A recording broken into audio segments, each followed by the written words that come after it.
Suspension లో ఉన్న Hanamkonda additional collector Venkatareddy ఇల్లు బంధువుల ఇళ్లలో సోదాలు చేశారు ఏసీబీ అధికారులు. హైదరాబాద్ సహా 7 చోట్ల సోదాలు చేపట్టారు. సోదాల్లో వెంకటరెడ్డి వద్ద భారీగా అక్రమాస్తులు ఉన్నట్లు తేల్చారు. 4.65 కోట్లు విలువ చేసే విల్లాతో పాటు ఒక ఫ్లాట్ ఉన్నట్లు గుర్తించారు. 60 లక్షల విలువ చేసే వ్యాపార దుకాణం, 65 లక్షల విలువ చేసే 8 ఓపెన్ ప్లాట్లు, 14.5 ఎకరాల వ్యవసాయ భూమి ఉన్నట్లు అధికారులు గుర్తించారు. బహిరంగ మార్కెట్లో వీటి విలువ 100 కోట్లు ఉంటుందని అంచనా వేస్తున్నారు. వీటితో పాటు ఇంట్లో 30 లక్షల నగదుతో పాటు 44 లక్షల బ్యాంక్ బ్యాలెన్స్, 297 గ్రాముల బంగారు ఆభరణాలు ఉన్నట్లు ఏసీబీ అధికారులు గుర్తించారు. గత నెలలో పాఠశాలకు అనుమతి విషయంలో 60,000 లంచం తీసుకుంటూ వెంకటరెడ్డి ఏసీబీకి చిక్కారు. దీంతో ప్రభుత్వం ఆయన్ను సస్పెండ్ చేసింది.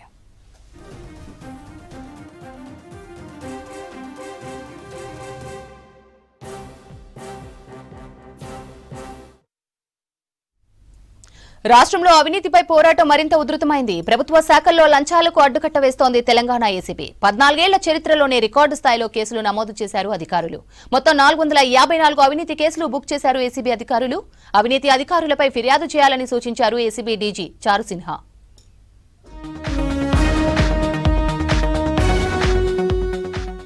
తెలంగాణలో లంచం తీసుకుంటూ పట్టుబడిన అధికారులు, ఉద్యోగులపై ఏసీబీ ఉక్కుపాదం మోపుతోంది. రెవెన్యూ, మున్సిపల్, విద్యుత్, పోలీస్, పంచాయతీరాజ్ వంటి కీలక శాఖల్లో అవినీతి వ్యవహారాలను ఏసీబీ బయటపెట్టింది. అవినీతిపై పోరాటంలో ప్రజల భాగస్వామ్యం కీలకమని చెప్పారు అధికారులు.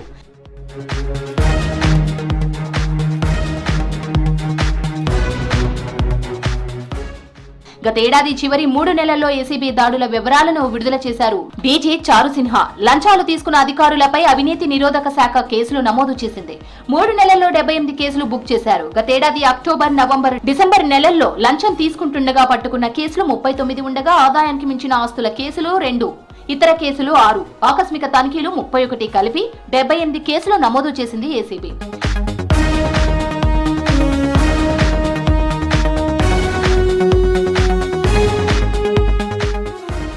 మంచి పనితీరు కనబర్చిన ఏసీబీ అధికారులను అభినందించారు డీజీ చారు సిన్హా. పరిపాలనలో పారదర్శకత పెరగాలంటే మరింత కష్టపడి పనిచేయాలని సూచించారు. ఫిర్యాదు చేసిన వారి వివరాలను గోప్యంగా ఉంచుతామని ఏసీబీ భరోసా ఇస్తోంది.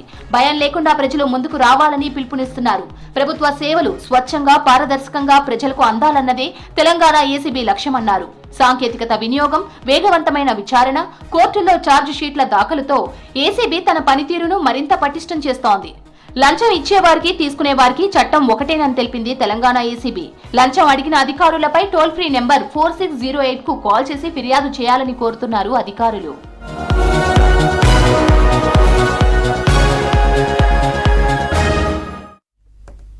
హైదరాబాద్ లాలాగూడ పోలీస్ స్టేషన్ పరిధిలో దొంగతనం జరిగింది. హరిహంత్ సదన్ అపార్ట్మెంట్లో చోరీ చేశారు 2 దొంగలు. 3rd ఫ్లోర్లోని 301 ఫ్లాట్లోకి 2 చొరబడ్డారు. వృద్ధురాలు బాల రుక్మిణిని బెదిరించి ఆమె మెడలోని గోల్డ్ చైన్, 2 బంగారు గాజులను బలవంతంగా లాక్కొని పారిపోయారు.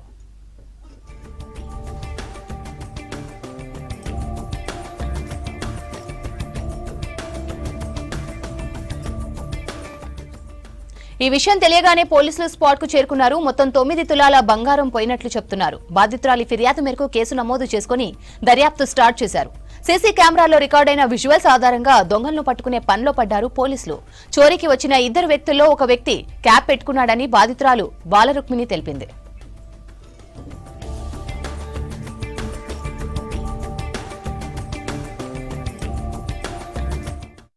రోడ్డు ప్రమాదాల నివారణ కోసమే అరైవ్ అలైవ్ కార్యక్రమం అని చెప్పారు ఉప్పల్ జోన్ డీసీపీ సురేష్ కుమార్. ముఖ్యమంత్రి రేవంత్ రెడ్డి, డీజీపీ శివధర్ రెడ్డి ఆధ్వర్యంలో అరైవ్ అలైవ్ కార్యక్రమం కొనసాగుతోందని తెలిపారు. రాష్ట్ర వ్యాప్తంగా రోడ్డు భద్రతా వారోత్సవాలు నిర్వహిస్తున్నారని చెప్పారు. ఈ నెల 13 నుంచి 27వ తేదీ వరకు వివిధ రూపాల్లో ప్రమాదాల నివారణ కోసం ప్రజలు పాటించాల్సిన జాగ్రత్తల గురించి వివరిస్తున్నామని తెలిపారు. ప్రతి ఒక్కరూ ట్రాఫిక్ రూల్స్ పాటించాలని కోరారు. రోడ్డు ప్రమాదాలను నివారించడానికి, రోడ్డు ప్రమాదాల సంభవించే మరణాలని అరికట్టడానికి తీసుకోవాల్సిన చర్యల గురించి రకరకాల కార్యక్రమాలు చేపడుతూ ఉంటారు. అయితే ఈ సంవత్సరం మన రాష్ట్ర ప్రభుత్వం, మన గౌరవ ముఖ్యమంత్రి గారు, గౌరవ డీజీపీ గారు స్పెషల్ ఇంట్రెస్ట్ తీసుకొని అరైవ్ అలైవ్ అనే కార్యక్రమాన్ని చేపట్టి దాన్ని స్వయంగా మన ముఖ్యమంత్రి గారు ప్రారంభించి ఈ నెల 13 నుంచి 27 వరకు ఈ రోడ్డు భద్రతా వారోత్సవాల్లో భాగంగా అరైవ్ అలైవ్ అనే కార్యక్రమం చేయడం జరిగింది. దీని అర్థం ఏంటంటే మీరు మీ ఇంటికి అలైవ్గా, సజీవంగా, క్షేమంగా రండి అని ప్రతి ఒక్క వాహనదారుడికి అది 2 వీలర్ కావచ్చు, 4 వీలర్ కావచ్చు, హెవీ వెహికల్ కావచ్చు. ప్రతి ఒక్క డ్రైవర్కి, ప్రతి ఒక్క ప్రయాణికుడికి, ప్రతి ఒక్క పాదచారికి మన రాష్ట్ర ప్రభుత్వం పోలీస్ డిపార్ట్మెంట్ ఇచ్చిన పిలుపది. మీరు మీ ఇంటికి క్షేమంగా ఎలాంటి ప్రమాదాలు జరగకుండా సజీవంగా రండి అని 20 సో దీంట్లో భాగంగా ఈ నెల 13 నుంచి 27 వరకు హాలిడేస్ మినహాయించి ఒక 10 రోజుల పాటు రకరకాల కార్యక్రమాలు. దాంట్లో భాగంగా మొట్టమొదటి రోజు అందరూ యూనిట్ ఆఫీసర్లు, అందరూ డీసీపీలు, ఏసీపీలు, ఎస్హెచ్ఓలు గ్రామాలలో, బస్తీలలో, ఎస్పెషల్లీ ఇక్కడైతే బస్తీలలో అందరూ local politicians, local stake holders, youth, NCC, మహిళలు, ఎస్పెషల్లీ ఈ రోడ్డు ప్రమాదాల నుంచి బయటపడి ఇప్పటికీ అంగవైకల్యంతో బాధపడుతున్న వారి యొక్క కష్టాలు, అదేవిధంగా రోడ్డు ప్రమాదంలో ఎవరైనా కుటుంబ సభ్యుడు మరణిస్తే ఆ కుటుంబ సభ్యుల యొక్క అనుభవాలు, అదేవిధంగా డాక్టర్లు, సైకాలజిస్టులు, వీళ్ళందరితో మాట్లాడించడం జరిగింది ఆ రోజు కార్యక్రమంలో. రోడ్డు భద్రతా నియమాలు పాటిస్తూ ప్రమాదాలను అరికట్టాల్సిన బాధ్యత మనందరిపై ఉందన్నారు మాదాపూర్ ఏసీపీ శ్రీధర్. రోడ్డు ప్రమాదాలతో కుటుంబాలు దెబ్బతింటున్నాయని, వాహనదారులు సురక్షితంగా వెళ్లి సురక్షితంగా ఇంటికి తిరిగి రావాలన్నారు. మాదాపూర్ పీఎస్ పరిధిలో రోడ్డు భద్రతా మాసోత్సవాల్లో భాగంగా అరైవ్ అలైవ్ కార్యక్రమం నిర్వహించారు పోలీసులు.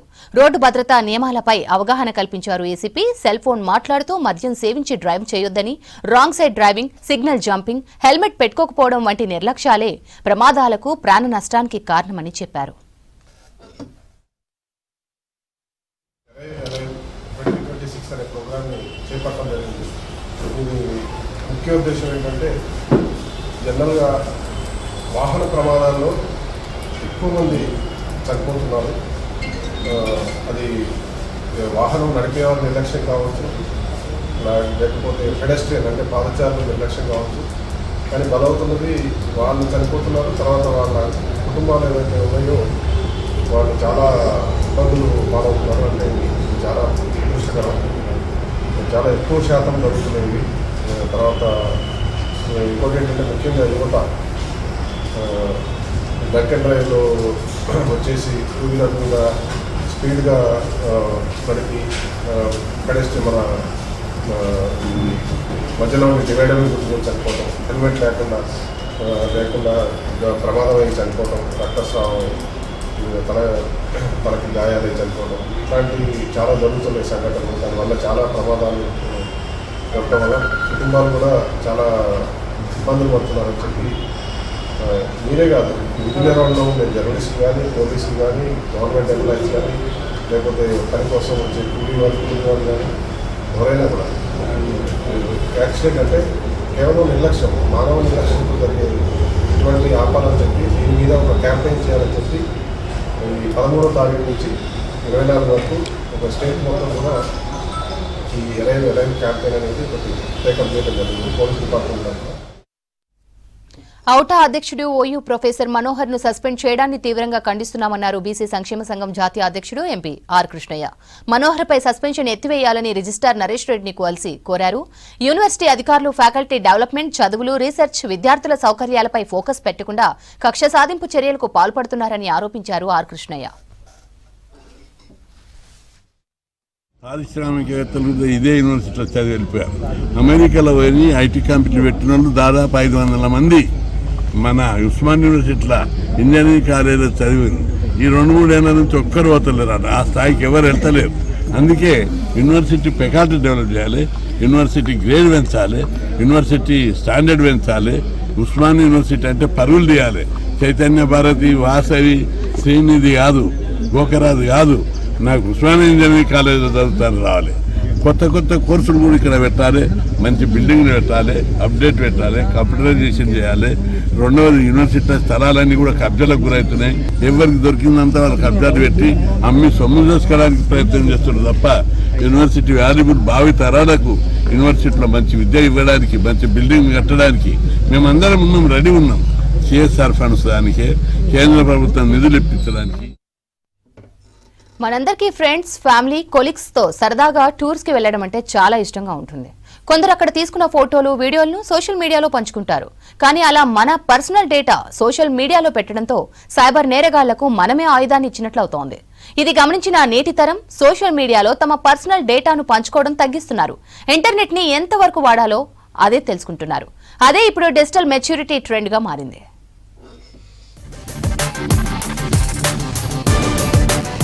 స్మార్ట్ ఫోన్ మన వ్యక్తిగత విషయాలను అందరికీ చూపిస్తుంది.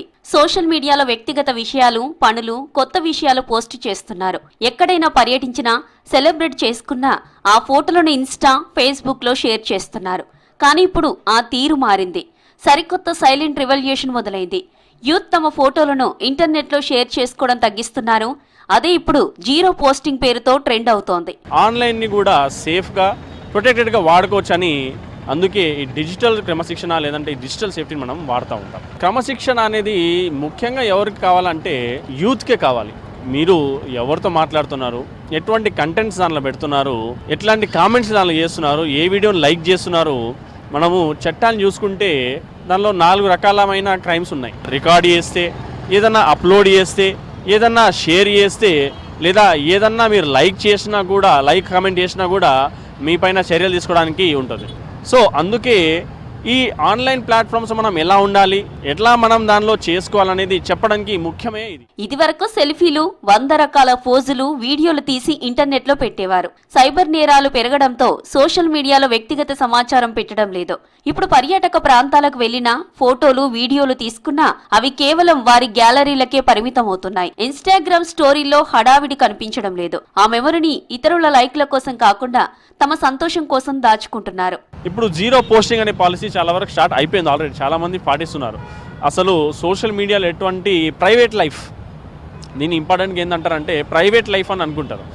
Why to explore. ఇంకా చాలామంది ఇప్పుడు దాన్ని ఆస్ట్రాలజికల్ పరకం కూడా దృష్టి పడుతుంది. అట్లా రకరకాల ఎవరి మనోభావాలు వాళ్ళది. సో అట్లా కూడా చాలామంది వెంటనే, ఇప్పుడు నాకు తెలిసిన నేనైనా కావచ్చు, నాకు తెలిసిన వేరే చాలా సోషల్ మీడియా ఇన్ఫ్లుయెన్స్, మేము ఏదైనా బయట ఈవెంట్కి వెళ్తే వెంటనే దాని గురించి పోస్ట్ చేయం.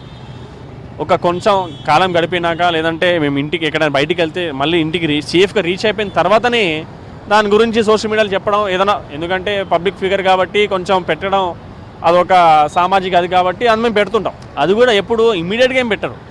అదొక సేఫ్ స్పేస్ అయిపోయినాక, అదంతా ఇంటికి మళ్ళీ క్షేమంగా మేము చేరుకున్నాక దాని ఫోటోని కూడా అనలైజ్ చేసి దానిలో ఏదన్నా డిస్టర్బింగ్ లేదంటే ఏం లేదు, ఏదైనా బ్యాక్గ్రౌండ్ ఏముందో చాలా వరకు చూసుకోవాలి. ఎందుకంటే మీరు ఇప్పుడు నేను ఇక్కడ బ్యాక్గ్రౌండ్ ఒక ఫోటో తీసి పెట్టాను, దానిలో నా ఇంటి నెంబర్ కనిపిస్తుంది, లేదంటే ఏదైనా కనిపిస్తే నేను దొంగల్ని లేదంటే ఎవరితో శత్రువులు ఉన్నారో ఆన్లైన్లో వాళ్ళని నా ఇంటికి పిలుస్తున్నట్టు.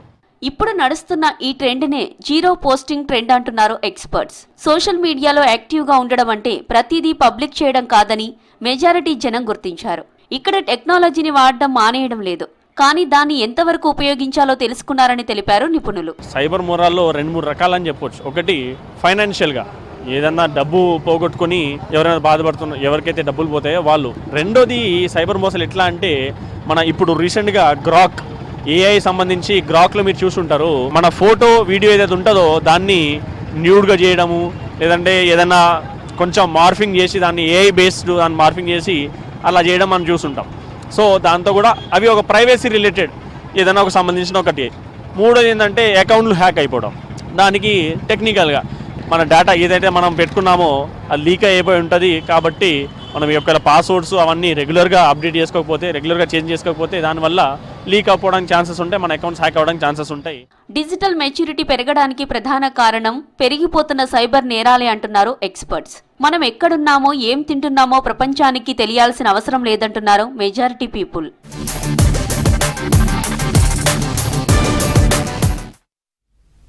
విమానయాన రంగంలో భారతదేశాన్ని ప్రపంచ స్థాయిలో నిలిపే లక్ష్యంతో వింగ్స్ ఇండియా కార్యక్రమం ఈ నెల 28న హైదరాబాద్లో ప్రారంభం కానుంది.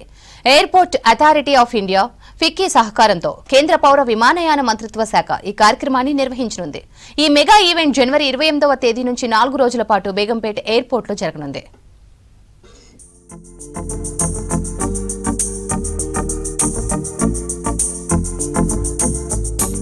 ఏషియాలోని అతిపెద్ద విమానయాన మహోత్సవానికి వేదికవ్వనుంది Begumpet airport. Wings commercial aviation, general aviation, business aviation, డ్రోన్లు, కార్గో సేవలకు సంబంధించిన అత్యాధునిక సాంకేతికతలు, విమాన నమూనాలు ప్రదర్శనకు రానున్నాయి. ప్రపంచ వ్యాప్తంగా ఉన్న విమాన తయారీ సంస్థలు, విమానయాన నిపుణులు, పెట్టుబడిదారులతో పాటు పాలసీ మేకర్స్ ఇందులో పాల్గొననున్నారు.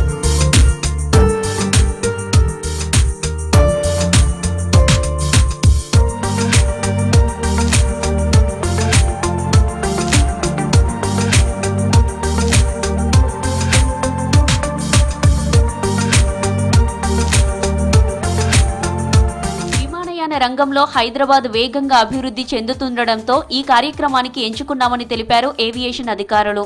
గతంలోనూ అంతర్జాతీయ స్థాయి ఎయిర్ షోలు హైదరాబాద్లో నిర్వహించారు.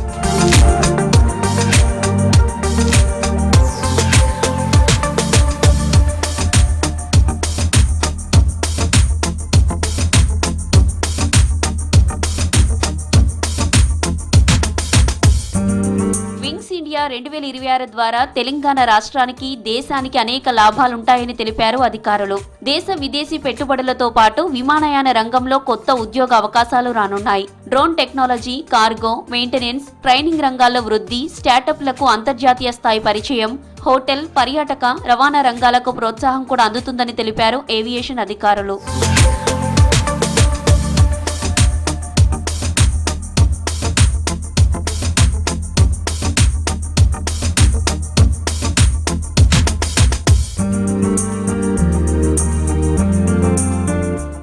లో దేశీయంగా తయారైన విమానాలు, డ్రోన్ టెక్నాలజీలు, ఆధునిక ఏవియేషన్ సొల్యూషన్లు ప్రపంచానికి పరిచయం చేస్తామన్నారు అధికారులు.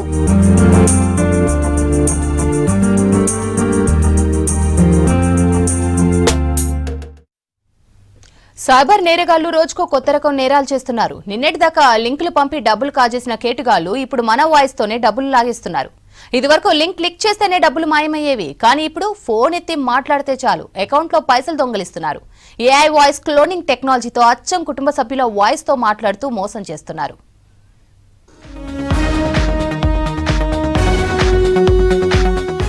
లింక్ క్లిక్ చేస్తే డబ్బులు పోయే కాలం పోయింది. ఇప్పుడు మీరు నోరు విప్పితే చాలు అకౌంట్లో డబ్బులు ఖాళీ అయిపోతున్నాయి.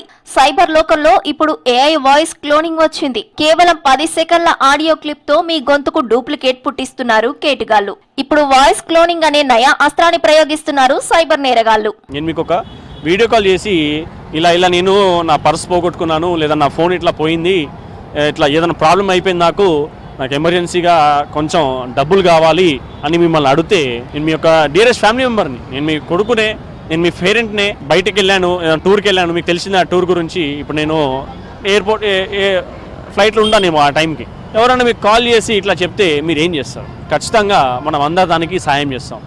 ఇదే కొత్త విధంగా సైబర్ మోసాలకి కొత్త స్ట్రాటజీ. ఏఐ బేస్డ్ మీ యొక్క ఫోటో, కొంచెం చిన్న వాయిస్ శాంపుల్ ఏదో ఉంటే నాకు కావాల్సిన స్క్రిప్ట్తో ఒక వీడియో, ఒక ఆడియోని తయారు చేసుకొని ఆ రెండింటిని మర్జ్ చేసుకొని వాట్సాప్ కాల్లో ఎట్లయితే మీకు నేను ఇప్పుడు కనిపిస్తున్నానో అలానే సేమ్ వాట్సాప్ కాల్లో మీకు కనిపిస్తుంది. వాస్తవం ఏమంటే ఒక మెషిన్ మీతో మాట్లాడుతుంది, మీతో నా బాధలు చెప్పుకుంటుంది. ఆ మెషిన్ మాటలు మీరు నమ్మితే మీరు ఒక సైబర్ మోసానికి గురైపోతారు. లింకులు పంపడం పాత పద్ధతి, ఓటీపీలు అడగడం అవుట్డేటెడ్. ఇప్పుడు సైబర్ నేరగాళ్ల అస్త్రం వాయిస్ క్లోనింగ్. ఎక్కడో అమెరికా, లండన్ లో ఉండే ఈ టెక్నాలజీ మన గల్లీలోకి వచ్చేస్తోంది. సోషల్ మీడియాలో మీరు సరదాగా పోస్ట్ చేసే వీడియోలే వీరికి ముడిసరుకుగా మారుతున్నాయి. మీరు మాట్లాడే ప్రతి మాట, పలికే ప్రతి అక్షరం ఒక డేటాగా మారి నేరగాళ్ల చేతిలోకి వెళ్తోందంటున్నారు సైబర్ నిపుణులు. రీసెంట్ గా ఏపీకే చలాన్ ఫైల్స్ అయినా 2-3 days బ్యాక్ మళ్ళీ దాని లింక్ ఇచ్చి క్యాష్ బ్యాక్ 5,000 రూపీస్ మీకు క్యాష్ బ్యాక్ వస్తుందని కూడా మనం చూసాం. ఇట్లా రకరకాలుగా చేస్తున్నారు. దాంతో భాగంగానే ఈ కొత్తది ఏంటంటే మీ యొక్క ఫోటో వీడియో పెట్టి ఇట్లా వైరల్ అయిపోతుంది. అది కూడా ఒక ట్రెండ్ ఉంది.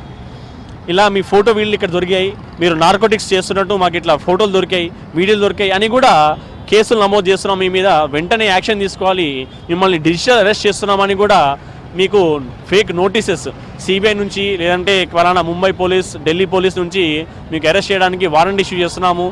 ఫేక్ సుప్రీంకోర్టు వెబ్సైట్ కూడా ఫేక్ తయారు చేశారు. ఒక లింక్ ఇచ్చి దీనిలో మీ పేరు చేస్తే మీకు వారెంట్ కనిపిస్తుంది అన్న ఫేక్ వెబ్సైట్ తయారు చేసుకుని కూడా వీళ్ళు మోసాలు చేస్తున్నారు. హాస్పిటల్లో ఉన్నామని కుటుంబ సభ్యులు మాట్లాడినట్లు వాయిస్ కాల్స్ వస్తాయి. అది నమ్మి లక్షల రూపాయలు ఆన్లైన్ లో ట్రాన్స్ఫర్ చేస్తున్నారు. డబ్బు పోయిన తర్వాత అవతలి వైపు నుంచి వచ్చిన కాల్ ఫ్రాడ్ అని గుర్తిస్తున్నారు బాధితులు. అయితే ఇలాంటి కాల్స్ వస్తే వెంటనే కుటుంబ సభ్యులకు ఫోన్ చేసి నిర్ణయం తీసుకోవాలని సూచిస్తున్నారు సైబర్ ఎక్స్పర్ట్స్. డీఫేక్ సాఫ్ట్వేర్ ద్వారా ముఖ్యంగా చాలా వీడియోస్, చాలా ఆడియోస్ జనరేట్ చేస్తున్నారు. కామన్ మీటింగ్లో ఈ డీఫేక్ వీడియో ద్వారా, అంటే ఆ మీటింగ్ జరుగుతున్నట్లు, ముఖ్యంగా జూమ్ మీటింగ్ జరుగుతున్నట్లు ఒక నరేషన్ క్రియేట్ చేసి అదే జూమ్ మీటింగ్లో సిఎండి చెప్తున్నాడు, ఎవరికి ఫైనాన్స్ పర్సన్కి చెప్తున్నాడు. ఏమని చెప్తున్నాడంటే సో అకౌంట్కు ఇన్ని కోట్లు ట్రాన్స్ఫర్ చేయమని చెప్పి ఇట్లా ట్రాన్స్ఫర్ చేసినారన్నట్టు. బట్ ఎట్లా చేసింటారు, ఏం చేసింటారు అనేది మనం కరెక్ట్ క్రిమినల్స్కే తెలుస్తుంది. బట్ జరిగింది వాస్తవం. సో జనరల్గా ఇలాంటివి డీఫేక్ వీడియోలు కానీ డీఫేక్ ఆడియోలు కానీ వచ్చినప్పుడు మీరు తీసుకోవాల్సిన జాగ్రత్తలు ఏంటంటే వాళ్ళ ఒరిజినల్ నెంబర్కు నార్మల్ కాల్స్ చేయండి.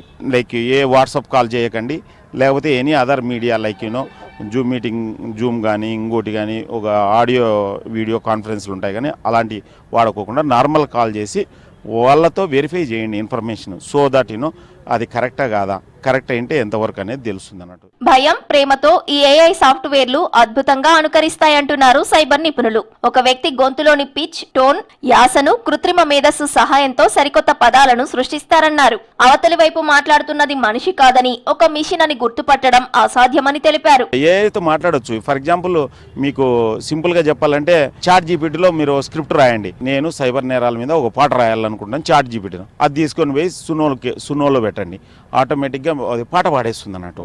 So everything is possible. మనం ఏదైతే మైండ్లో అనుకుంటామో అన్నీ వీలవుతాయి ఈ ఏఐ ద్వారా, ఇంటర్నెట్ ద్వారా. జస్ట్ 2 days బ్యాక్ నేను ఇది ఫస్ట్ అబద్ధం అనుకున్నాను, ఇది నిజము, నాకు 5,000 వచ్చింది, మీరు కూడా చెక్ చేయండి అని ఫోన్పే సింబల్తో అందరికి మెసేజ్లు పోయినాయి అన్నట్టు. దాదాపు చాలామంది డబ్బులు పోయినాయి. సో దాని మీద క్లిక్ చేసినారనుకోండి, అది ఫోన్పే కనెక్ట్ అయ్యి రివర్స్లో వాళ్ళు కోడ్ కొడతారు. ఆ కోడ్ కొట్టినప్పుడు వీళ్ళకు ఏదైతే దాంట్లో అమౌంట్ ఫిక్స్ చేసింటారో ఆ అమౌంట్ వాళ్ళ దాని నుంచి వెళ్ళిపోతుంది అన్నట్టు.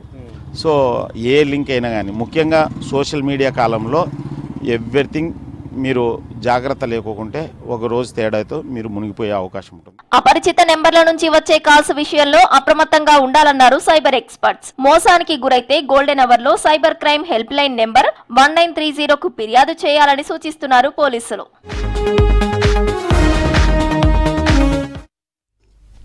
తెలంగాణ రైతు కమిషన్ బృందం మహారాష్ట్ర నాసిక్లో 2వ రోజు పర్యటన చేసింది. పలు వ్యవసాయ క్షేత్రాలను విజిట్ చేసి అక్కడి రైతులతో మాట్లాడారు. పంటల సాగు విధానం, సాగుకయ్యే ఖర్చు, మార్కెటింగ్, లాభ నష్టాలను అడిగి తెలుసుకున్నారు కోదండరెడ్డి. ఇక సహ్యాద్రి ఎండీ విలాస్ షిండేతో కమిషన్ బృందం సాయంత్రం భేటీ అయింది. 2 రోజులుగా నాసిక్ ప్రాంతంలో పర్యటిస్తున్న కమిషన్ బృందానికి విలాస్ షిండే స్వాగతం పలికారు. సహ్యాద్రి క్యాంపస్ లో దాదాపు 2 గంటల పాటు పలు అంశాలపై చర్చించారు. దక్షిణ భారతదేశంలో ప్రధానంగా తెలంగాణ లాంటి రాష్ట్రానికి సహ్యాద్రి ఫార్మ్స్ సహకారం కావాలని కోరారు కమిషన్ చైర్మన్ కోదండరెడ్డి.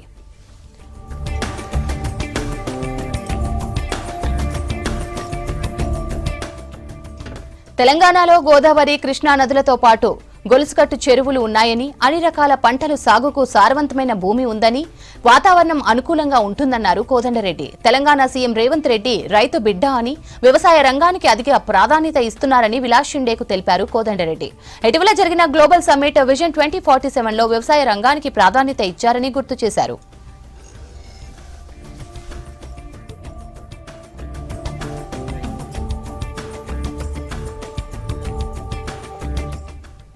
తెలంగాణ ప్రభుత్వం ప్రపంచవ్యాప్తంగా పారిశ్రామికవేత్తలకు రెడ్ కార్పెట్ వేస్తున్నారని తెలిపారు. ఆ దిశగానే సీఎం ప్రస్తుతం దావోస్ లో ఉన్నారని వివరించారు.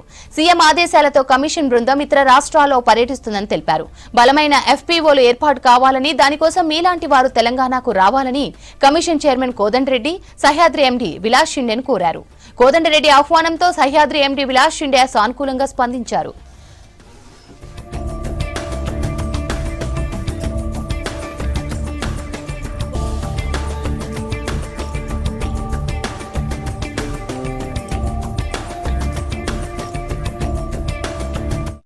ఘటనా స్థలంలోనే ఎఫ్ఐఆర్ నమోదు చేస్తామన్నారు హైదరాబాద్ సిపి సజ్జనార్. బాధితులు పోలీస్ స్టేషన్ కు వెళ్లాల్సిన అవసరం లేకుండా పోలీసులే బాధితుల ఇంటికి వస్తారని తెలిపారు. హైదరాబాద్ లో విక్టిమ్ సిటిజన్ సెంట్రిక్ విధానం అమల్లోకి వస్తుందన్నారు. తెలంగాణ సిఐడి రూపొందించిన నూతన విధానాన్ని అమలు చేస్తామని తెలిపారు. ఆత్మహత్యలు, అసహజ మరణాలు, రోడ్డు ప్రమాదాలు, చోరీలు, దోపిడీలు, వాహన దొంగతనాలు, మహిళలు, పిల్లలపై నేరాలు, ర్యాగింగ్ కేసులకు సంఘటనా స్థలంలోనే ఎఫ్ఐఆర్ బుక్ చేస్తామన్నారు.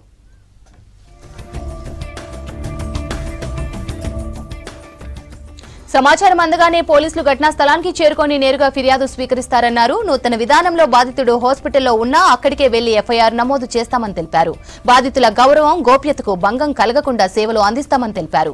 ఈ కొత్త విధానం అమల్లో అలసత్వం వహిస్తే శాఖాపరమైన చర్యలు తప్పవని పోలీసులను హెచ్చరించారు సిపి సజ్జనార్. బాధితులను అకారణంగా స్టేషన్ కు పిలిస్తే సంబంధిత అధికారులదే బాధ్యత వహించాలన్నారు. ఇక ప్రతి కేసును డీసీపీ, ఏసీపీ స్థాయి అధికారులు పర్యవేక్షించాలని ఆదేశించారు. ఫిర్యాదు, ఎఫ్ఐఆర్ నమోదు జరగకపోతే హైదరాబాద్ పోలీస్ వాట్సాప్ నెంబర్ 9490616555 కి సమాచారం అందించాలని ప్రజలను కోరారు సిపి సజ్జనార్.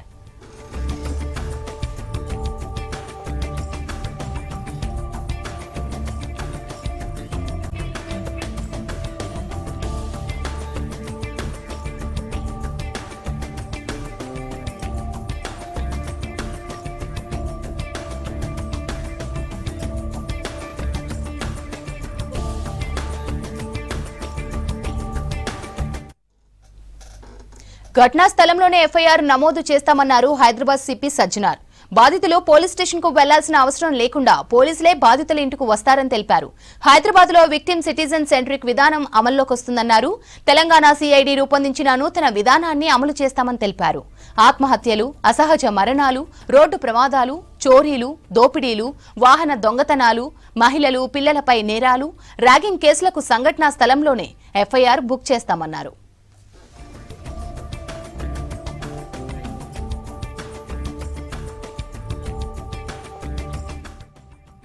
సమాచారం అందగానే పోలీసులు ఘటనా స్థలానికి చేరుకొని నేరుగా ఫిర్యాదు స్వీకరిస్తారన్నారు. నూతన విధానంలో బాధితుడు హాస్పిటల్లో ఉన్నా అక్కడికే వెళ్లి ఎఫ్ఐఆర్ నమోదు చేస్తామని తెలిపారు. బాధితుల గౌరవం, గోప్యతకు భంగం కలగకుండా సేవలు అందిస్తామని తెలిపారు. ఈ కొత్త విధానం అమల్లో అలసత్వం వహిస్తే శాఖాపరమైన చర్యలు తప్పవని పోలీసులను హెచ్చరించారు సిపి సజ్జనార్. బాధితులను అకారణంగా స్టేషన్ కు పిలిస్తే సంబంధిత అధికారులదే బాధ్యత ఉందన్నారు. ఇక ప్రతి కేసును డీసీపీ, ఏసీపీ స్థాయి అధికారులు పర్యవేక్షించాలని ఆదేశించారు. ఫిర్యాదు, ఎఫ్ఐఆర్ నమోదు జరగకపోతే హైదరాబాద్ పోలీసు వాట్సాప్ నెంబర్ 9490616555 కి సమాచారం అందించాలని ప్రజలను కోరారు సిపి సజ్జనార్.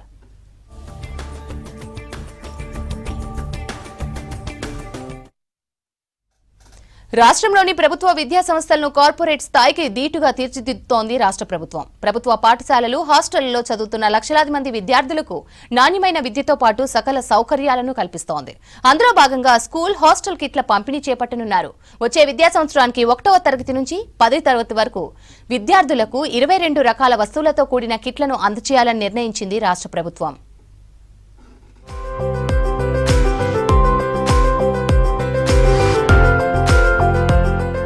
ప్రభుత్వ స్కూళ్లలో చదువుతున్న విద్యార్థుల అవసరాలను దృష్టిలో పెట్టుకుని స్కూల్, హాస్టల్ కిట్ల పంపిణీ చేయనుంది ప్రభుత్వం. విద్యలో సమానత్వం తీసుకురావడం, పేద కుటుంబాలపై ఆర్థిక భారం తగ్గించడమే లక్ష్యంగా ఈ నిర్ణయం తీసుకున్నారు. ఈ కిట్టులో యూనిఫామ్, షూస్, స్కూల్ బ్యాగ్, పాఠ్య పుస్తకాలు, నోట్బుక్స్, స్టేషనరీ వంటి 22 వస్తువులు ఉంటాయి. కొత్త విద్యా సంవత్సరం ప్రారంభానికి ముందే సీఎం కిట్టును విద్యార్థులకు అందించేందుకు ప్రభుత్వం ఏర్పాట్లు చేస్తోంది.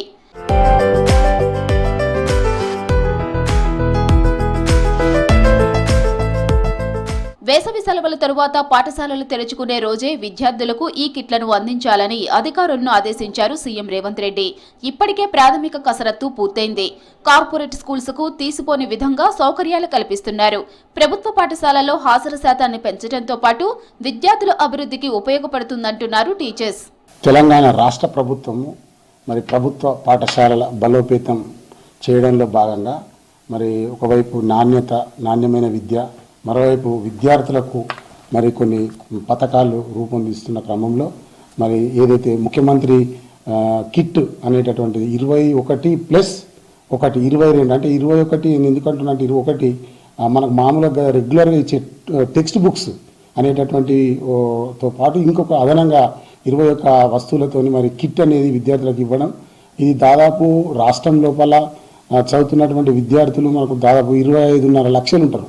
అంటే 25.5 లక్షల కిట్స్ తయారు చేయడం అనేది చాలా గొప్ప విషయం. ముఖ్యంగా మరి ఎస్టీయూటీఎస్ పక్షాన ముఖ్యమంత్రి గారికి కృతజ్ఞతాభినందనలు తెలియజేస్తూ మరి రాష్ట్ర ప్రభుత్వం కొత్తగా ఏర్పడ్డ తర్వాత ఆప్సి అంటే అమ్మ ఆదర్శ పాఠశాల కమిటీల ద్వారా మరొకవైపు ఇన్ఫ్రాస్ట్రక్చర్ డెవలప్మెంట్, ల్యాబ్స్, తర్వాత స్కూల్ డెవలప్మెంట్ యాక్టివిటీస్ కొనసాగుతున్న క్రమంలో మరి విద్యార్థులకు కూడా మరి ఇలాంటి కార్యక్రమాలు చేపట్టడం అభినందనీయం. ప్రభుత్వ విద్యా సంస్థల్లో చదువుతున్న సుమారు 25 లక్షల మంది విద్యార్థులకు ఉపయోగపడుతుందంటున్నారు ఉపాధ్యాయులు. స్కూల్ కిట్ లో భాగంగా పాఠ్య పుస్తకాలు, నోట్ పుస్తకాలు, వర్క్ బుక్కులతో పాటు దుస్తువులు అందిస్తారని తెలిపారు. ఈ వస్తువులను ఇవ్వడంతో నిరుపేద విద్యార్థుల తల్లిదండ్రులకు ఆర్థిక భారం తగ్గుతోందన్నారు ఉపాధ్యాయులు. ప్రజాప్రభుత్వం ఏర్పడిన తర్వాత ప్రభుత్వ విద్యను నాణ్యమైన విద్యగా మార్చాలనే ఉద్దేశంతో కొన్ని అడుగులు పడ్డాయి. దానిలో భాగంగా పాఠశాలలకి మౌలిక వసతులు ఇవ్వడం కావచ్చు, ఎన్నో ఏళ్లుగా బదిలీ పదోన్నతులు జరగకుండా ఉన్న వాటిని అమలు చేయడం కావచ్చు. ఈరోజు ప్రభుత్వం ఏదైతే ఒక ప్రతిపాదన తీసుకొని వచ్చిందో 22 అంశాలతో విద్యార్థులకు కిట్స్ ఇవ్వడం అనేది, దీన్ని రాష్ట్రోపాధ్యాయ సంఘం తరఫున మేము ఆహ్వానిస్తున్నాం.